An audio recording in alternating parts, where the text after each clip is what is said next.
all going to be, at some point in our life, we're all going to be presented a choice of, should I read something? Should I consume a certain piece of content? Should I believe in a picture or video that I'm currently watching or about to watch? And I said, whatever we do, we have to do it together. Welcome to 20-Minute Leaders. Just sit back, relax, and learn from the leaders of today. It's a journey. Each one is different, unique, inspiring. Let's get started. This episode is powered by J Ventures, a community-driven VC fund in Silicon Valley, in partnership with Lomitech, and sponsored by Homeward Ventures, Hippo Insurance, Upwest, Hillel at Stanford, Leap, and Birthright Excel. Let's talk about disinformation, misinformation, and startups. Meet Dan Brahmy, the CEO and co-founder of Cyabra, a disinformation platform working with governments and consumer brands to uncover the real online.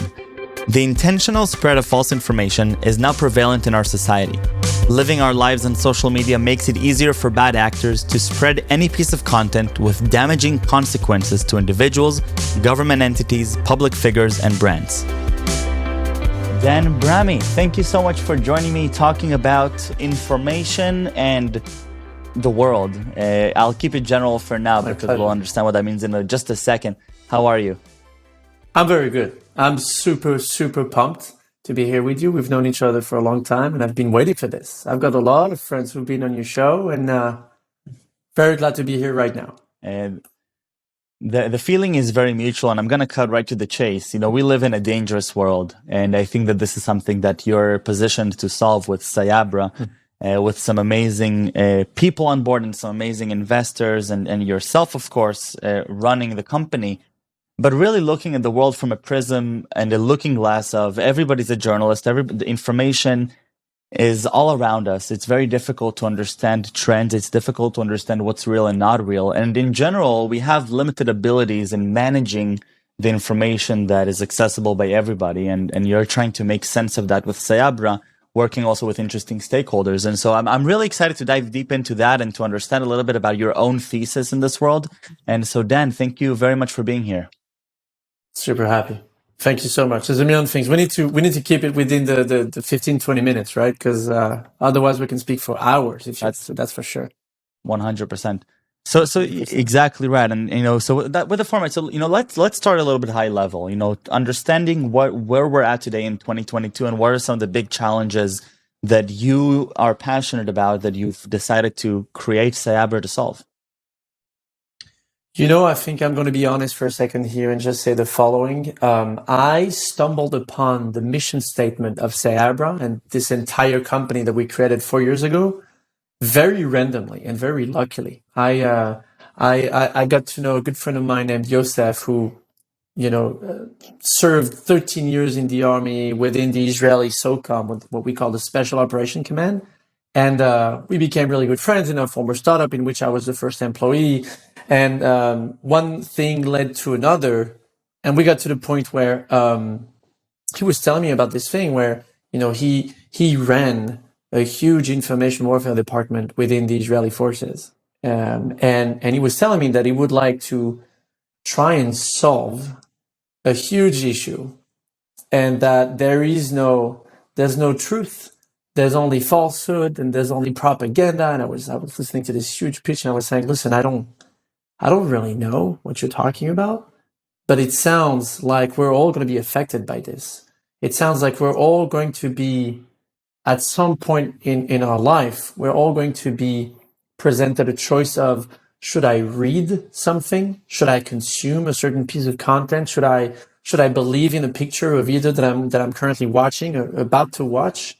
And I said, whatever we do, we have to do it together. So I will not take the credit because I was not an expert in that field 4 years ago, but I got very lucky to be accompanied by my incredible co-founders who are coming from this information warfare, this information operations field.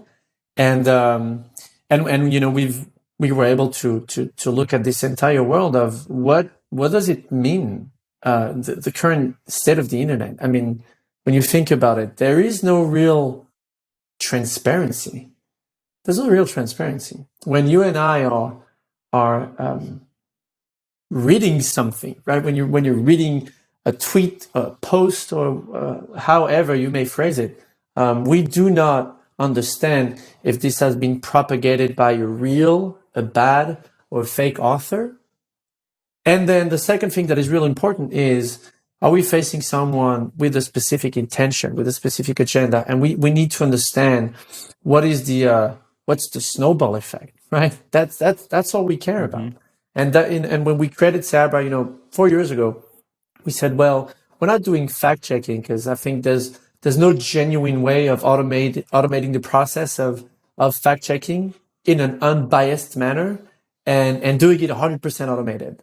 But on the other hand, there might be a way to do what we may call the author checking and the propagation checking, aka, are we facing a real bad fake person, and how much of a snowball effect is being created upon ourselves as the people consuming the information, right? And that's been the mission statement for Cyabra. We're kind of like a filtering mechanism for online conversations. This is all we care about. You said a sentence that I want to delay for a bit on. That there is no real transparency. When most people talk about the internet and talk about what the internet has done to information dissemination, one of the first words that will come to their mind is the promotion of transparency. There is no filter. Everybody can say what they think, and nobody can hide anything. But your definition of transparency takes us one level deeper, and you're talking about, from my understanding, the transparency behind not just the content itself, but what is this content representing? And what is this view that is being represented, and whose view is it, right? And that's where we become a little conflated sometimes, because we make assumptions that may not be true about their author, about their intentions. Yeah, I 100% agree with you. I think you nailed it perfectly. When I speak about the transparency, I think there's the flip side of what you said, which is also, to me, it's fascinating. It's when we're looking at the really big and large social platforms out there, right? That's also a point where we're asking ourselves about the lack of transparency. I mean, we're looking at it's really like a world where, I don't know, are we allowed to curse on your show? I'm not sure. Maybe not. 100%. I can use a weird word. 100%. So it's not a crazy word. But our feeling and our experience makes us feel like there's bad and fake people that are writing shit on the internet. And the lack of transparency means that social platforms, in a sense, are being compensated by those mechanisms of viral propagation. And the people who are inflected by this, it's us, it's consumers. And therefore, that's why we're trying to solve the problem. Because if the pipe of information between you and I, which is the social platform, has no real need or will or urge to genuinely solve this issue from its root, then someone has to do it. And I'm not trying to solve a problem that is only effective one person or another. I'm trying to solve a problem from the outside, which affects literally every picture and every word you might be reading or seeing every day, because we're all on our phone, typing, swiping, listening, and watching stuff all day long. So we're all being affected by this every second of the day. I'll go along with you and say, yes, of course we're affected, but who cares, Dan? Who cares about the fact that there is no transparency and this viral propagation and this screwed up incentive system for the stakeholders? You're running a startup that and you're looking to both make a successful business and make a positive impact on a large scale. So how do you rationalize through who cares about this problem? This whole concept of creating Cyabra was because I'll flip the order of the things that you said. We really are trying to make a dent and make the world a slightly tiny better place, a more transparent and genuine place. I think that's part of what we want to do. We are not curing cancer. That is true. But nevertheless, I could presumably call what we're trying to solve as an illness. It's just an online illness. 100%. But yeah, and so who cares about this? First of all, us as people, as simple people like you and I, we should care about who is trying to skew with my opinion. My opinion, and then I'm going to get you to the second part of my answer, which is my opinion can be reflected by what kind of cereals am I going to be eating this morning, right? Could be tomorrow about the midterm elections, right? And it could be about, and this is funny, we were just talking about how Joe Rogan, he retweeted and reposted what the analysis that we did between Johnny Depp and Amber Heard and the crazy volumes of like inauthentic activities and what they were doing. And it's really funny because it's around celebrities and athletes and the cereals that you're eating and the clothes that you're going to wear. And yes, also the elections, right? Like, is it going to be red, blue, green, yellow? I mean, yes. So there's some sort of misconception that disinformation and fake news might only be related to, oh my God, political parties and like, oh my God, governments. But this is such a tiny part of the problem. It is such a small part of the problem. The bigger problem is those bad and fake actors found a way to skew with every decision and get like sort of getting entangled with everything that we see, everything we consume. So it's just easier to manipulate unconsciously. Right. And I mean, Or consciously.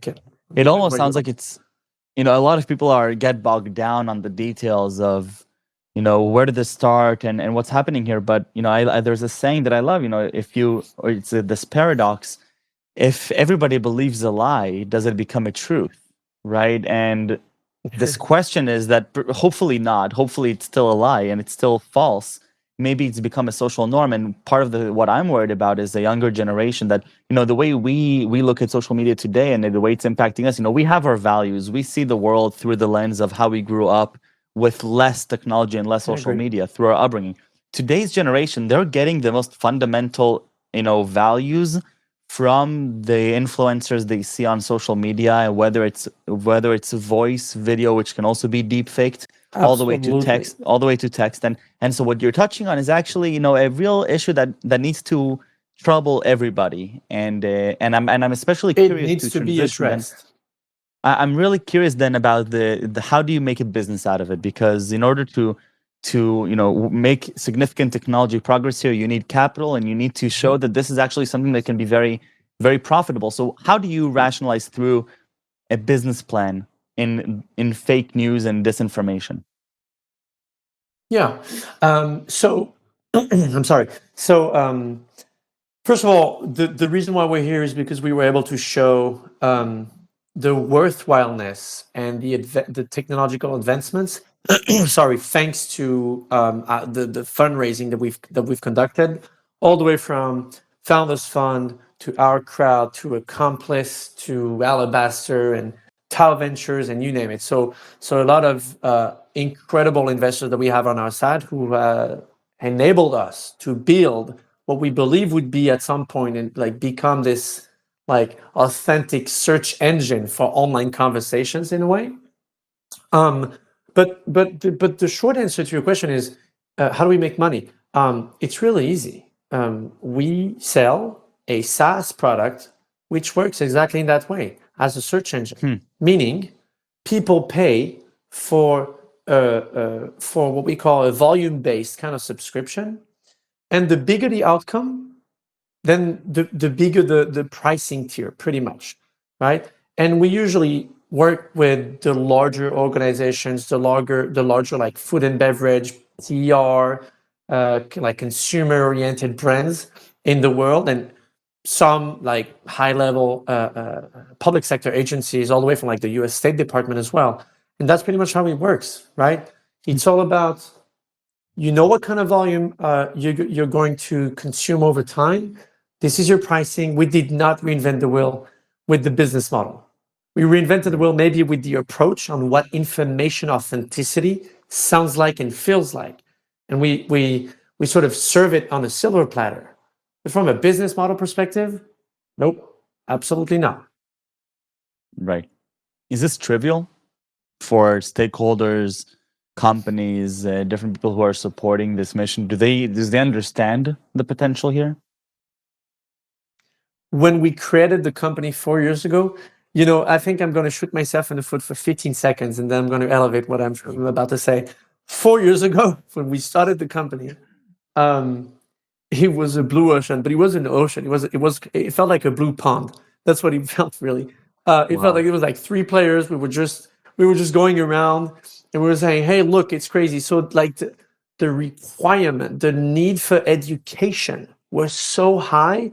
We were talking to people like in early 2018 with no product, just knocking on doors. And I was listening to your podcast with one of the co-founders of Avo and the chief customer officer. Great guy. His name is Dan, by the way. And he was like, hey, it's not about the product. It's about like knocking on doors and trying to get the product market fit. But it's almost like not the product market fit. It was the statement market fit. I don't know how to call it. And that's what we did. And people in mid-late 2018, they weren't laughing at us. They were saying, oh, yeah, yes, oh, yes, fake news, disinformation. Yes, we saw the elections. We saw the thing. But it's not really for us. 4 years later, and you see the shift in conversation.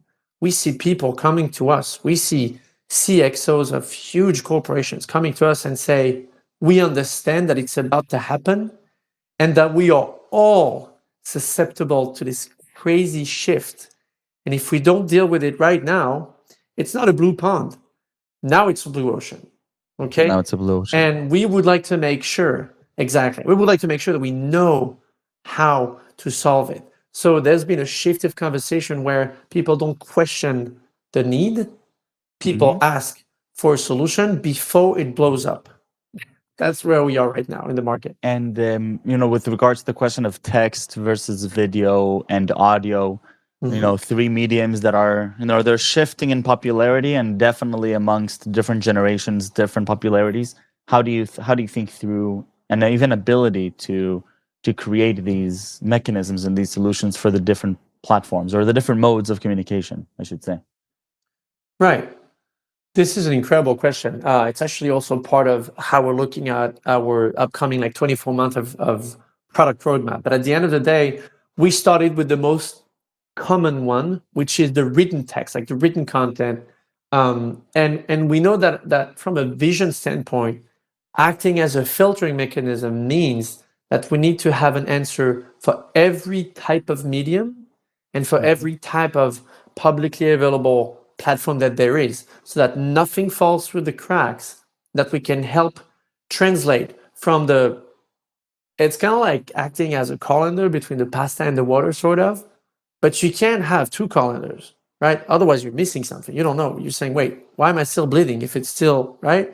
So today we have for the last 4 years, we focused on the written content. So more of the narrative analysis and the topic modeling of the NLP perspective.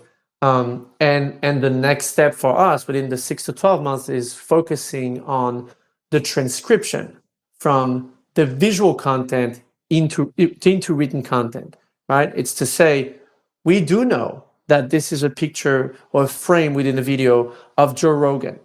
And this is how it's combined with the written content talking about Joe Rogan. So that's how we're going to look at this. Fascinating. And then audio, I think it's like. Go ahead. No, I'm just saying the audio is just it's a whole new world. There's a lot of falsifications around audio. We haven't started tackling the issue. We've just started the research for this. But I think you'll hear more about the audio solution from our perspective, probably within the next 18 to 24 months.